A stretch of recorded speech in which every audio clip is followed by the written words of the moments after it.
I'm Scarlett, a 28-year-old who just got married last year. I met my husband, Henry, at work, and after a 2-year office romance, we tied the knot. Upon marriage, I quit my job and rented an apartment near my in-laws' place, where we started our life together as a couple. Our relationship with my husband's parents was good initially. Although there were minor hiccups right after the wedding, both my father-in-law and mother-in-law were generally kind people, and they didn't engage in typical daughter-in-law bullying. Since we didn't live together and maintained a reasonable distance, I thought we'd get along fine. However, shortly after getting married, I found myself caught up in a major incident that put my life in danger. It turned out that my seemingly gentle mother-in-law had been hiding an entirely different side of herself.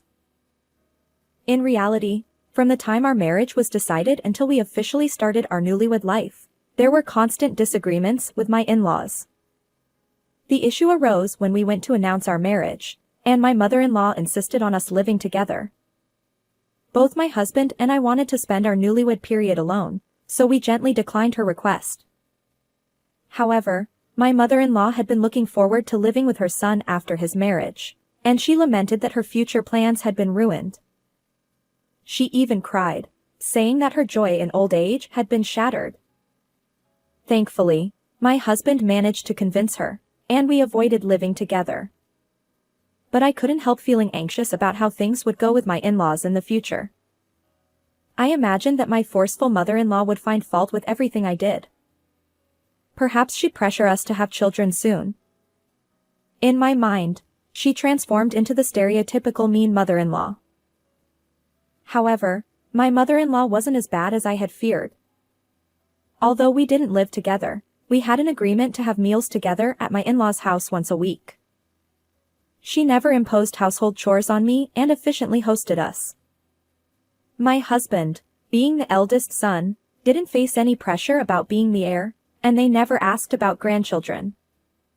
But there was a significant issue: my mother-in-law's cooking. As a dedicated teacher, she hadn't had time for elaborate cooking during her working years. After retiring, she decided to explore dishes she hadn't been able to make before. She taught herself various recipes and became completely obsessed with cooking. The issue is that my mother-in-law insists on having us try her new dishes, no matter what.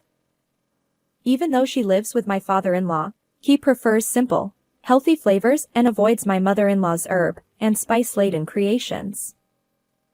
So, it's mainly my husband and me who end up sampling her experimental menus during our weekly meals together.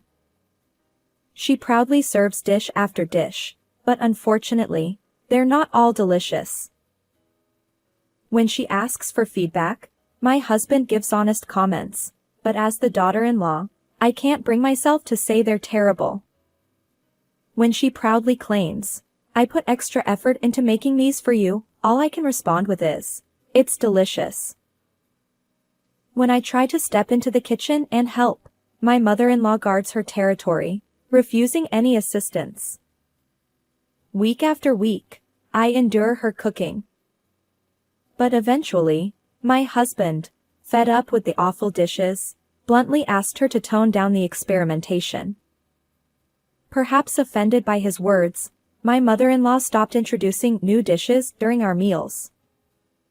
I breathed a sigh of relief, thinking I'd avoid any more strange culinary experiences, but she wasn't ready to give up just yet. When my husband is at work, my mother-in-law goes out of her way to bring food to our apartment and make me try it. She probably knows she'd be turned away if she came when my husband was home. Since I'm alone, there's no risk of refusal, so she deliberately times her visits during his work hours.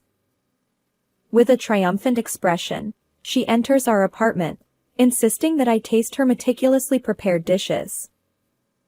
No matter how much I protest, whether claiming I've already eaten or that I'm not hungry, she won't budge, insisting I take just one bite.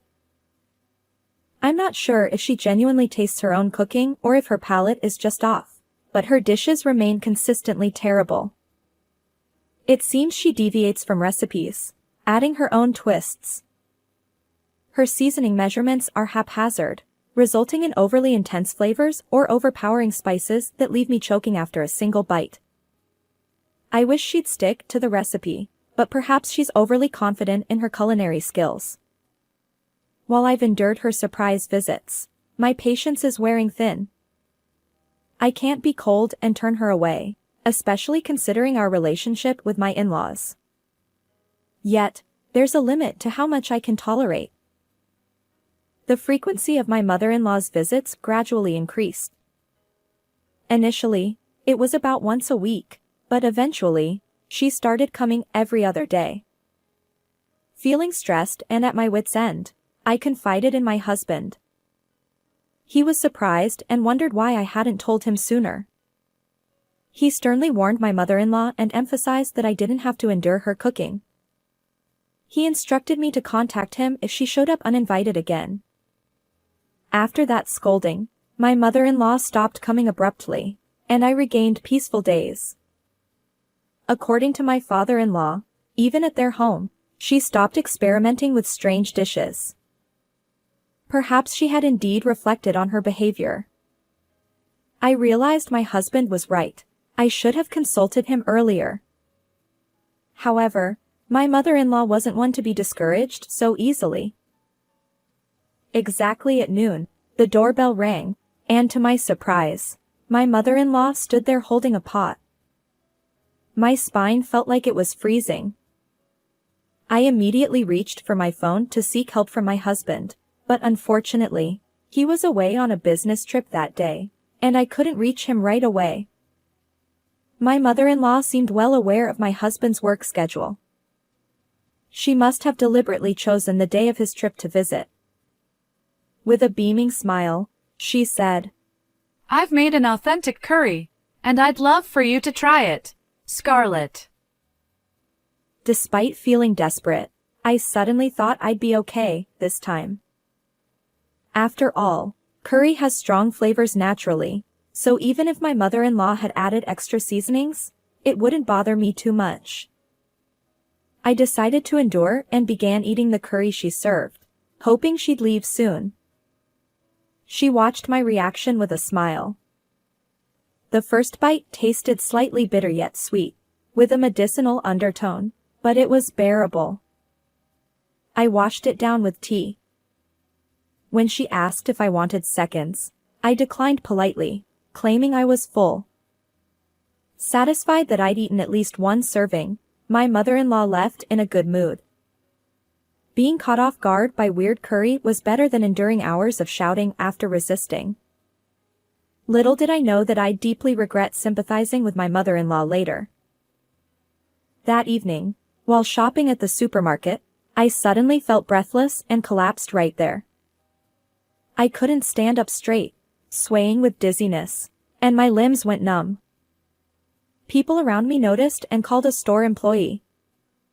My memory ends there.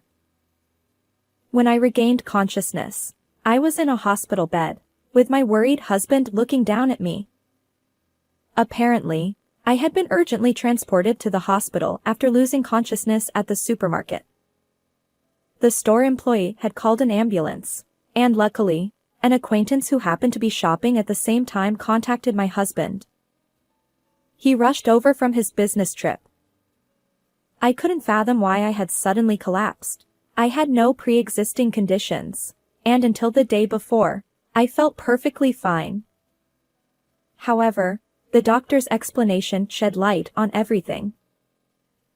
Could it be nutmeg? According to the doctor, consuming large amounts of nutmeg can cause symptoms like difficulty breathing, dizziness, and vomiting. It perfectly matched the condition I experienced. If I had ingested a large quantity of nutmeg, there's only one thing that fits: my mother-in-law's curry. The discomfort I felt while eating the curry was likely due to the excessive nutmeg. I felt intense anger toward my mother-in-law.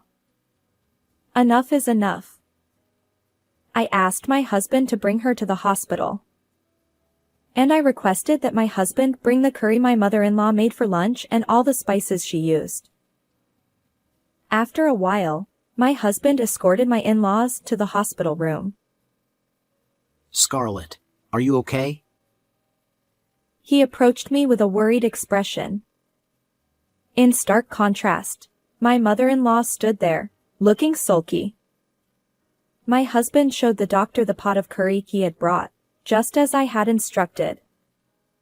The doctor, seemingly detecting the smell, shook their head in disbelief. Why would you feed her something like this? If she had finished it, she might not have survived. Both my husband and I froze at the doctor's words. My father-in-law turned pale. However, my mother-in-law vigorously shook her head and presented an empty nutmeg jar. That's impossible. This is what I used in the dish. At that moment, everyone except my mother-in-law was furious. My father-in-law trembled as he shouted. What have you done? My husband joined in. Because of you, Scarlett was almost killed. Putting an entire jar of nutmeg in curry. How absurd! He lunged at my mother-in-law, but she deftly evaded his grasp. Oh, come on. It was just a little too much spice. No need to get so worked up. She pursed her lips, showing no signs of remorse. The doctor then explained in detail about the toxicity of nutmeg. Excessive nutmeg consumption has even led to fatalities in children. Nutmeg can cause symptoms like the ones you experienced: difficulty breathing, dizziness, and vomiting. Ingesting more than 0.17 ounces can be toxic. The jar of nutmeg my mother-in-law used contained 0.53 ounces, far beyond the safe limit. If I had followed her suggestion and eaten more curry, it could have been disastrous. However, my mother-in-law stubbornly denied any wrongdoing. But Scarlett is perfectly fine now. It's not my fault. Maybe her health was just poor that day. She even had the audacity to complain. After all the effort I put into cooking, I'm treated like a villain. And calling an ambulance just because of a little dizziness? Young people these days are too fragile. It's infuriating. She glared at me, lying in bed with an IV, and berated me. Despite nearly causing my death with her cooking, she showed no concern for my well-being and refused to apologize. Everyone was dumbfounded by her lack of common sense. It seemed futile to say anything more. In the midst of our collective exasperation, my husband sighed and said, Enough. It's too dangerous to be near you. We're moving far away. My mother-in-law, wide-eyed, exclaimed, Moving? Why? My husband, frustrated, replied, Why? It's obvious. Scarlett's life was at risk, and you haven't shown any remorse. We need to escape before something worse happens. His words resonated with me. I wholeheartedly agreed. We needed to distance ourselves from my mother-in-law before it was too late. Then, my mother-in-law muttered, her shoulders trembling. How could you, Henry? I thought we'd be living together soon. I was dumbfounded by her words. It turned out my mother-in-law had intended to move in with us. Living together and being served poisonous meals every day, no number of lives would be enough to endure that. My patience snapped. I mustered my strength and sat up, shouting at her, Enough! How long will you avoid taking responsibility? You're the only culprit here. Coexisting is out of the question.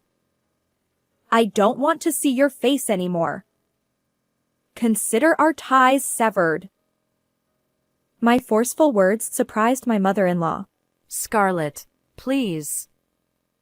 Can't you forgive me? She approached my bed, seemingly trying to appease me, but my father-in-law intervened, grabbing her arm. She was then dragged out of the room. Fortunately, I recovered smoothly and was discharged from the hospital 2 days after being admitted. While I was in the hospital, my husband diligently prepared for our move, and as soon as I was out, we relocated to an apartment near his workplace. Later, I learned from my father-in-law that my mother-in-law genuinely believed that adding copious amounts of nutmeg would improve the taste. Apparently, she thought all those questionable dishes she'd served were made with love. Knowing that my mother-in-law didn't harbor murderous intent initially brought some relief, but her one-sided affection had become a nuisance. Moreover, her lack of remorse, even after my hospitalization due to her cooking, disqualified her from ever stepping foot in the kitchen again. Ultimately, it seems I was merely her convenient taste tester for poison. Cutting ties with her was definitely the right decision. After settling into our new place, my father-in-law visited our apartment to apologize once more. He hadn't eaten much of my mother-in-law's cooking, so he was unaware of how terrible it tasted. He expressed his intention to prevent any further harm by ensuring my mother-in-law never cooked again. In reality, she hasn't set foot in the kitchen since that incident. Losing her only hobby has left her quite despondent, but it's a consequence of her own actions. I'm glad to hear that despite the early troubles in my marriage, there was a joyful event 6 months after moving to my new home. I became pregnant. Both my husband and I had been eager for a child, and when the pregnancy was confirmed, we celebrated together. My father-in-law is also looking forward to the grandchild's arrival. Moving forward, I hope to enjoy a peaceful life with my husband and our baby. How was this story for you? And thank you for considering subscribing to our channel. Let's meet again in the next video.